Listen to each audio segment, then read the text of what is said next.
Our story starts off with a broke little bitch named Junk Dog. In a distant future on what is presumably still Earth, humanity has evolved to reach new heights of technology, but still exists with the same depths of poverty. Our protagonist is a forgettable nobody, throwing underground fights to earn a small slice of the payout, lying to an audience of people as well as himself. Fighters in this era of boxing fight with gear. Mental machinery are exoskeletons that enhance a boxer's abilities, providing a new level of defense as well as offense.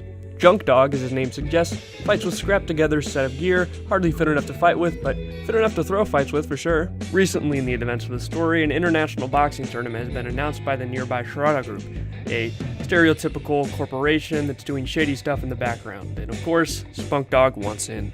And that's all I'm gonna give you. I do not want to spoil anything for this show if I can help it. Megalobox Season 1 puts on a great performance, hosting a well-developed cast of characters, great dialogue, tension, and brutal fights. The premise has of course been done before, mirroring many of the elements of Rocky, where a small broke nobody seemed to be given a chance to fight in the big leagues. And of course it also borrows from Hajime no Ippo as well. Hell, another light spoiler I guess, but Junk Dog eventually gets the name Joe, which if you know anything about Hajime no Ippo, the main character of that show is also called Joe, so a little on the nose there I guess, but overall, Megalobox was an amazing show. Nothing groundbreaking, but definitely something you can tell was created with talent and care. With a fitting conclusion, no one could have imagined that only a few years later, Season 2 would be announced. Some fans were optimistic. Others were rightfully skeptical that with the first season's success that this would simply be a lazy cash grab to ruin the show's good reputation. Fortunately, they couldn't have been more wrong.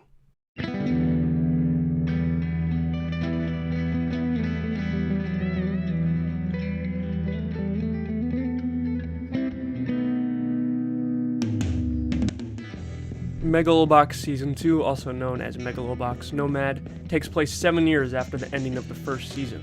To avoid spoilers again, I plan to keep things here vague, but within its first minutes the show has a remarkably different tone.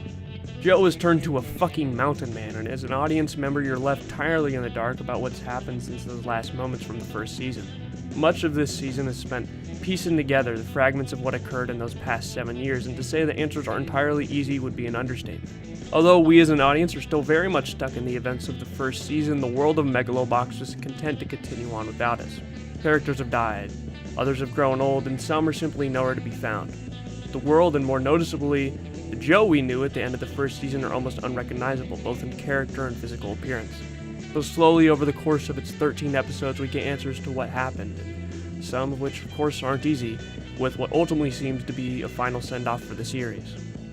The plot in Nomad took the greatest elements of the first season and truly carved its own path to set it apart from its predecessors, serving as a true showcase of the human condition, displaying the highs as well as the newest lows for characters we've come to love. Although the first season wasn't hesitant in showing off the depths of society, Season 2 rips back those curtains, grabs you by the skin of your neck, and full out Guantanamo Bay waterboards you with that shit. It's gritty, it's depressing, but goddamn is it human. The new characters introduced in the season are standout as well. Chief specifically is an amazing addition to the cast, quickly becoming one of my new favorites. Music and animation, much like the first season, are phenomenal, if not an improvement from the first. Hell, I featured the opening for Nomad in the music section of my anime video to showcase how great the music in this anime really can be.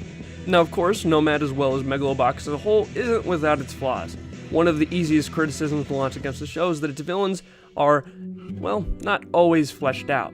This is mainly used as a criticism against the entities in the show rather than individual characters, aka giant evil megacorporations that do shady shit in the background. Although I completely understand this criticism as the show does have this problem, the villains and overall battles within the show are never intended to be the centerpiece of the action. Although the first season of Megalobox was presented as a somewhat warped retelling of David and Goliath, even then the emphasis was never on Joe's opponents but rather his character and that of those around him. There are of course some exceptions to this rule, but this becomes mainly increasingly more the case in Season 2. In Nomad, it doesn't matter what corporation or group is doing what, because at the end of the day, unironically, a character's greatest enemy is themselves. Motherfuckers went from boxing bitches to boxing demons. Damn. In my opinion, Nomad propels Megalobox into being a must-watch show, offering more of what fans love while using its characters to tell a unique story unlike that of similar shows.